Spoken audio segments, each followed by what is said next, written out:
और वो प्लान चुनिए जो आपकी ज़रूरत के हिसाब से सबसे सही हो।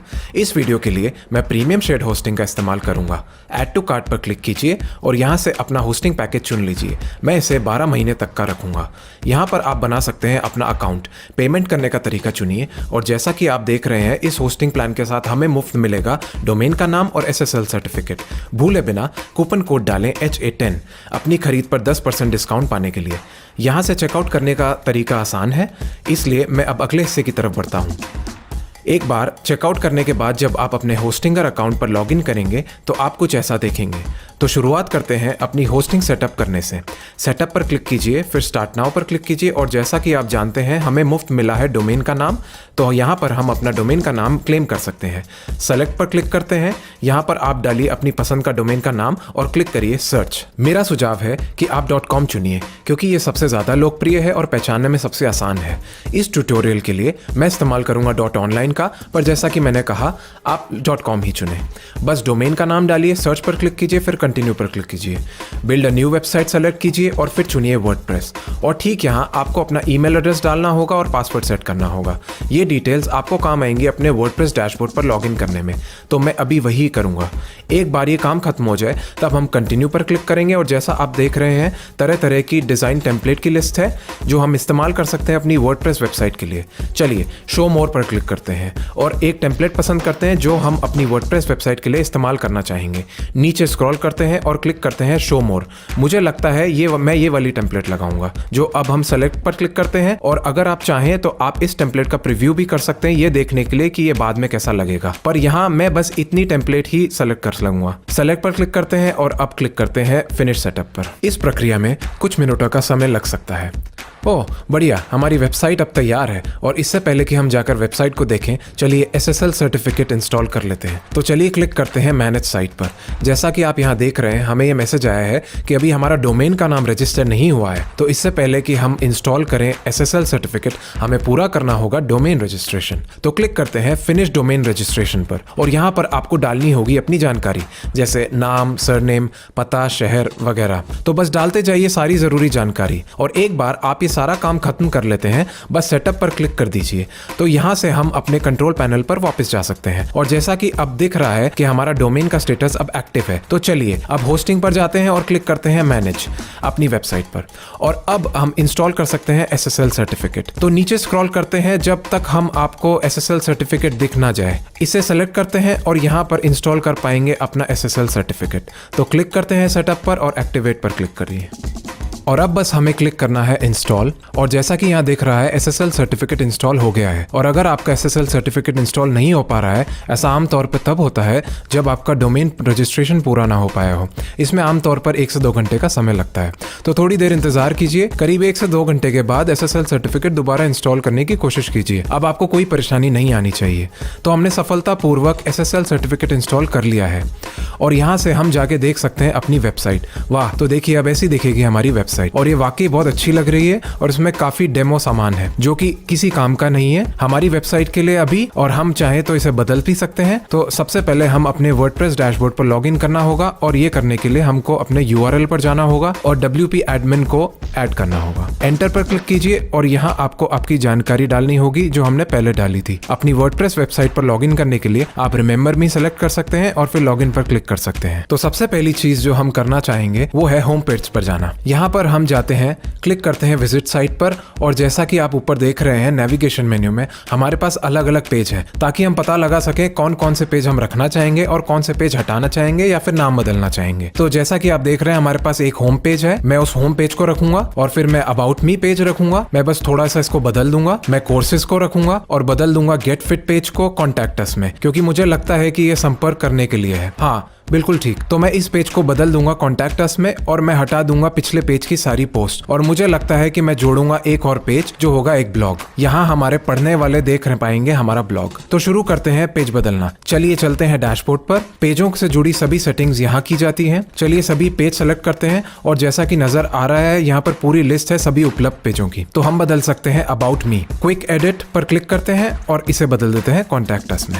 जैसे ही ये खत्म हो जाए हम अपडेट पर क्लिक करेंगे और तय करेंगे कौन कौन से पेज हम इस्तेमाल नहीं करेंगे। तो जाहिर है कि हम एक सैंपल पेज का इस्तेमाल नहीं करेंगे जो कि हम ट्रैश में डाल सकते हैं, और यही काम हम इस पेज के साथ भी कर सकते हैं। तो इस तरह मैं नाम बदल दूंगा कुछ दूसरे पेजों का भी। अच्छा, तो मैंने सभी पेजों के नाम बदल दिए हैं और अब हम एक और पेज डाल सकते हैं जिसका नाम होगा ब्लॉग, और इसका इस्तेमाल हम ब्लॉग पोस्ट दिखाने के लिए करेंगे। तो चलिए इसे एक टाइटल देते हैं, इसे कहेंगे ब्लॉग। एक बार आपने ये कर लिया, क्लिक करते हैं पब्लिश पर, क्लिक करते हैं पब्लिश, और अब हम चलेंगे वापस डैशबोर्ड पर। अच्छा, तो जैसा कि आप देख रहे हैं अब हमारे पास हमारी जरूरत के मुताबिक सभी पेज हैं। तो अब हमारा अगला कदम होना चाहिए इस ब्लॉग पेज को डिस्प्ले पर लगाकर ब्लॉग पोस्ट दिखाने का। ये करने के लिए आपको सेटिंग्स में जाना होगा और अब सेलेक्ट करते हैं रीडिंग। अच्छा, तो जैसे कि इस सेक्शन में दिख रहा है हमारा होम पेज डिस्प्ले पर लग गया है, जिसका नाम भी होम है, और पोस्ट वाले पेज के लिए ब्लॉग सेलेक्ट करते हैं और सेव चेंजेस पर क्लिक करते हैं। तो चूंकि हम सेटिंग्स भाग में हैं, हम ये दूसरी जरूरी सेटिंग कर सकते हैं जो है परमालिंक्स, और अब सेलेक्ट करते हैं शो पोस्ट नेम। ये बहुत जरूरी है एसईओ के लिए। अब क्लिक करते हैं सेव चेंजेस पर। तो हमारा काम करीब करीब खत्म हो गया है पेजों का, पर अब हमें करने होंगे कुछ बदलाव मेन्यू के अंदर।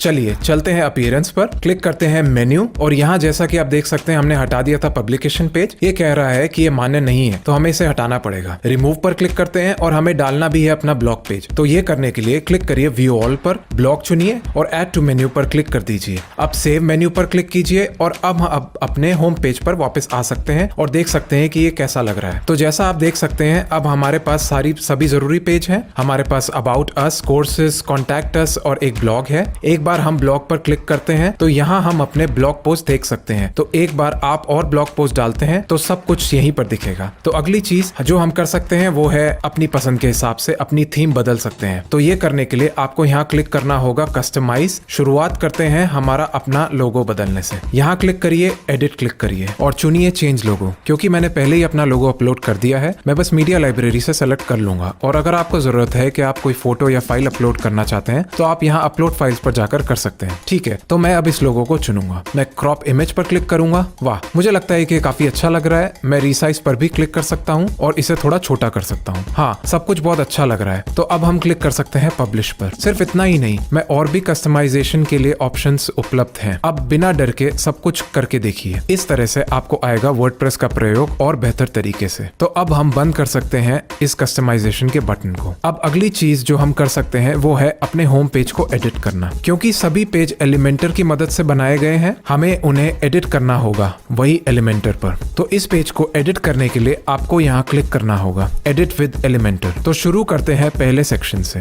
हम बैकग्राउंड फोटो को बदल सकते हैं। यहाँ क्लिक करने से हम इस फोटो को बदल पाएंगे। अब स्टाइल्स पर क्लिक करते हैं और जैसा कि दिख रहा है ये वो फोटो है जो हमें बदलनी है। क्लिक करते हैं चूज इमेज पर और मैं इस इमेज को सेलेक्ट करूंगा। मैं इंसर्ट पर क्लिक करूंगा। ओके, अब ये काफी बेहतर लग रहा है। और यहाँ पर हम कुछ बदलाव कर सकते हैं टेक्स्ट में। तो टेक्स्ट को बदलने के लिए आपको बस उसके ऊपर क्लिक करना होगा और इस तरह से आप टेक्स्ट बदल सकते हैं। और बस इस तरह से आप बदल सकते हैं टेक्स्ट को। अच्छा, तो आपने देखा कि कैसे मैंने पूरा किया बदलाव करना। मैंने बदल दिया है टेक्स्ट। मैंने कुछ पार्ट हटा दिए हैं जो काम के नहीं है मेरी वेबसाइट के लिए। और इसी सेक्शन को पूरी तरह से हटाने के लिए हमें बस क्लिक करना है यहाँ और डिलीट कर देना है। तो बस इस तरह से एलिमेंटर की मदद से आप एडिट कर सकते हैं किसी भी पेज को। एक बार आपने बदलाव करना खत्म करा तो आपको बस अपडेट पर क्लिक करना है और यहाँ से हम अपने पेज पर वापस जा सकते हैं। यहाँ पर क्लिक करिए और क्लिक कीजिए व्यू पेज पर। तो अब जैसा कि आप देख सकते हैं कि ऐसा दिख रहा है, काफी बेहतर लग रहा है। और अब हम ऐसा कर सकते हैं कि ब्लॉग पोस्ट डालना शुरू कर दें। ये करने के लिए आपको डैशबोर्ड पर जाना होगा। ब्लॉग से संबंधित सभी चीजें यहीं से होती हैं। तो इससे पहले कि हम अपना पहला ब्लॉग पोस्ट डालें, हमें कुछ कैटेगरीज बनानी होंगी। कैटेगरीज पर क्लिक करने के लिए और जैसा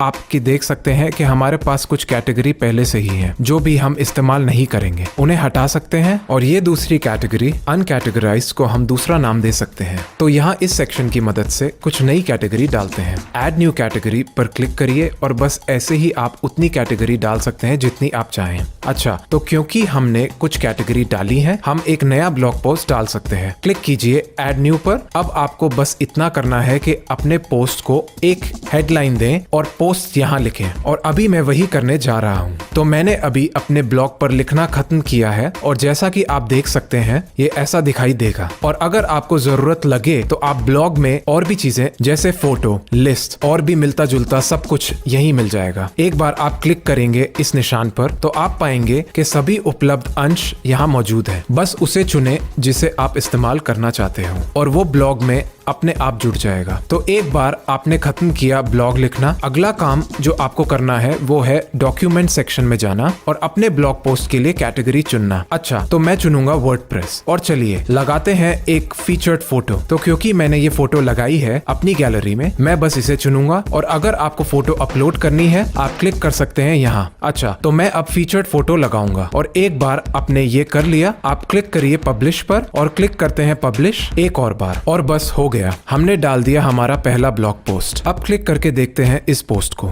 और जैसा कि यहाँ दिख रहा है ऐसा दिखाई देगा हमारा ब्लॉग पोस्ट। तो बस इस तरह हमारा पहला ब्लॉग पोस्ट तैयार हो।